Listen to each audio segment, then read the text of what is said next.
नमस्कार दोस्तों, अचल टीचिंग में आप सबका स्वागत है।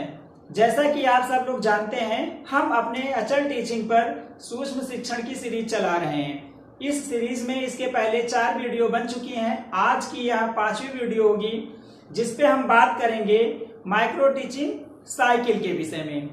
तो दोस्तों, बिना देर किए हुए आइए हम बात करते हैं माइक्रो टीचिंग साइकिल पर।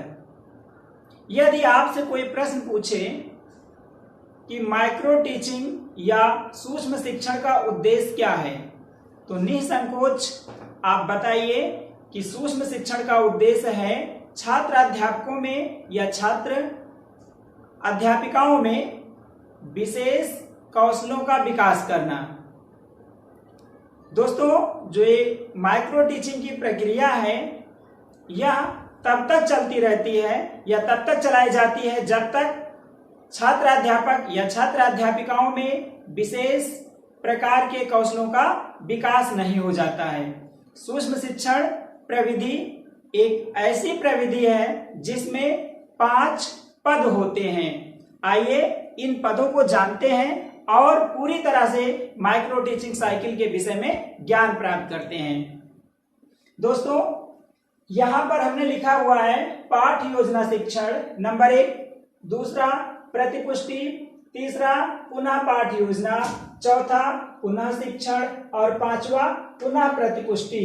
तो जब हम सूक्ष्म शिक्षण चक्र की बात करते हैं तो सूक्ष्म शिक्षण चक्र में यही 5 पद होते हैं, और जब हम इन 5 पदों का प्रयोग करने लगते हैं, या आप ऐसे कह सकते हैं कि जब इन 5 पदों के प्रयोग से हम किसी कौशल को सीखने का प्रयास करते हैं तो एक चक्र सा बन जाता है, और इसी चक्र को हम लोग माइक्रो टीचिंग साइकिल या सूक्ष्म शिक्षण चक्र कहते हैं। आइए अब इन सभी पदों के विषय में एक एक करके जानकारी प्राप्त करते हैं। देखिए, यहां लिखा है हमने पाठ योजना, उसके बाद है सूक्ष्म शिक्षण, प्रतिपुष्टि, पुनः पाठ योजना, पुनः शिक्षण, पुनः प्रतिपुष्टि। तो यहाँ समझने वाली बात यह है कि ये जो पाठ योजना लिखा हुआ है, इस पाठ योजना का निर्माण छात्र अध्यापक अपने घर से करके लाते हैं, या ऐसे कह सकते हो कि शिक्षण करने से पहले उसका निर्माण कर लेते हैं। और यह पाठ योजना विशेष कौशल पर तैयार की जाती है। फिर इस पाठ योजना का सूक्ष्म शिक्षण कक्षागत परिस्थितियों में छात्र अध्यापक करते हैं, और इस शिक्षण के आधार पर छात्र अध्यापकों को फीडबैक या प्रतिपुष्टि प्रदान की जाती है। फिर इस प्रतिपुष्टि के आधार पर और इस शिक्षण कार्य के आधार पर फिर छात्र अध्यापकों को एक पुनः पाठ योजना का निर्माण करना होता है, या आप ऐसे कह सकते हैं कि जो पाठ योजना छात्र अध्यापक घर से बनाकर लाते हैं, उसमें यदि कोई त्रुटि है, कोई गलती हुई है उनसे, तो उसके सुधार के लिए सुझाव दिया जाता है। फिर इसी सुझाव के आधार पर वो पुनः पाठ योजना का निर्माण कर लेते हैं और अपनी कमी को दूर कर लेते हैं या पाठ योजना में संशोधन कर लेते हैं। इस प्रकार से पाठ योजना का संशोधन करने के बाद पुनः शिक्षण करते हैं, उनको पुनः प्रतिपुष्टि मिलती है। तो देखिए, इन 5 पदों का ऐसे एक चक्र चलता रहता है। इसी को हम लोग कहते हैं सूक्ष्म शिक्षण चक्र, और यह चक्र तब तक चलता है जब तक किसी विशेष कौशल में छात्र अध्यापक निपुण ना हो जाए, दक्ष ना हो जाए, पारंगत ना हो जाए, उस कौशल विशेष को सीख ना ले। तो आप अपनी परीक्षा में सूक्ष्म शिक्षण चक्र को इस प्रकार से भी प्रदर्शित कर सकते हैं, एक लाइन में। इस प्रकार से आप एक चक्र में प्रस्तुत कर सकते हैं, या फिर आप नीचे बनाए गए रेखा चित्र के आधार पर अपने उत्तर का जवाब दे सकते हैं, जिसमें आप मेंशन करेंगे प्लानिंग, टीचिंग, फीडबैक, रीप्लानिंग, रीटीचिंग, रीफीडबैक। तो हमेशा प्रशिक्षण प्राप्त कर रहे छात्र अध्यापकों की परीक्षाओं में पूछा जाता है, वो चाहे बीएड के हों या बीटीसी के हों या एनटीटी वाले हों, सबसे या सबकी परीक्षाओं में ये प्रश्न पूछा जाता है कि सूक्ष्म शिक्षण से आपका क्या आशय है। तो आप इस प्रकार के डायग्राम से अपने उत्तर को अच्छे से दे सकते हैं और अच्छा नंबर प्राप्त कर सकते हैं।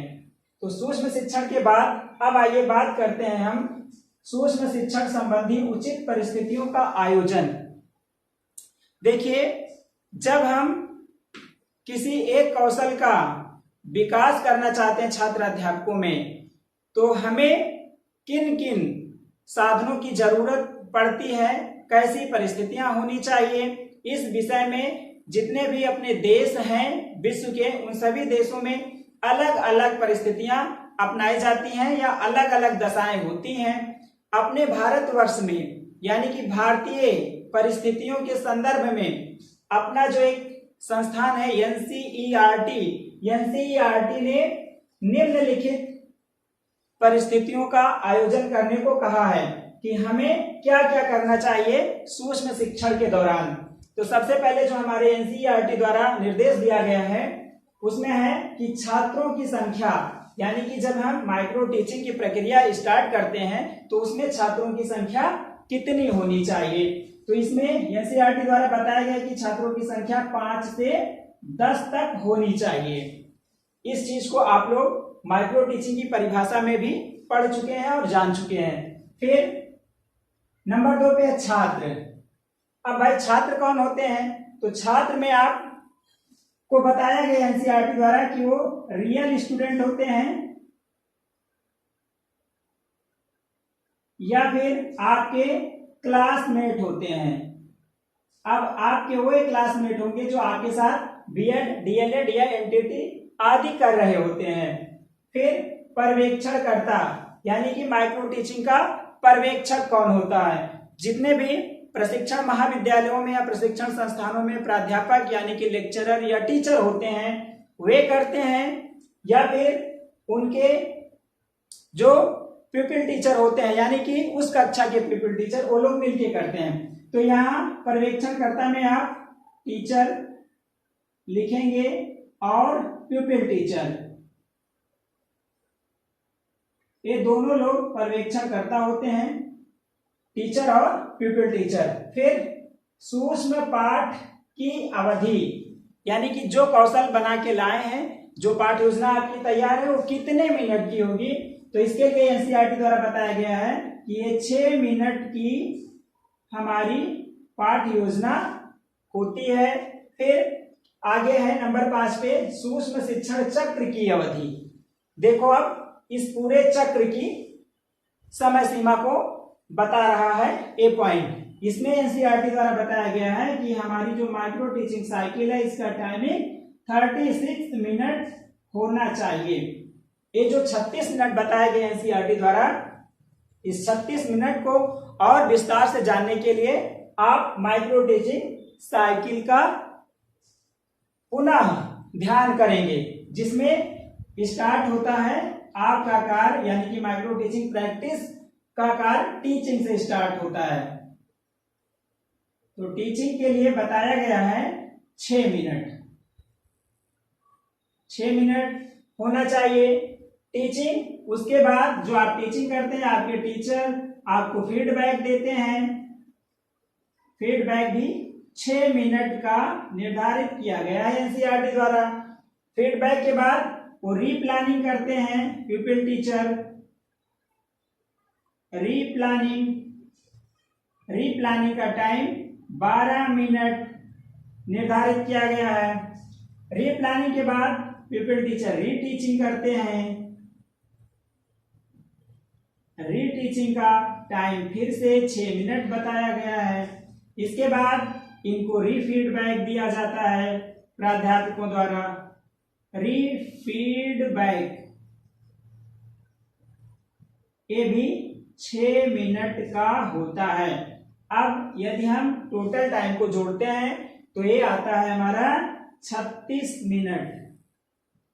यही 36 मिनट निर्धारित किया गया है सूक्ष्म शिक्षण चक्र की अवधि के लिए। और ये पॉइंट कई बार टेट, सीटेट या सुपर टेट या शिक्षक भर्ती से संबंधित परीक्षाओं में पूछा गया है।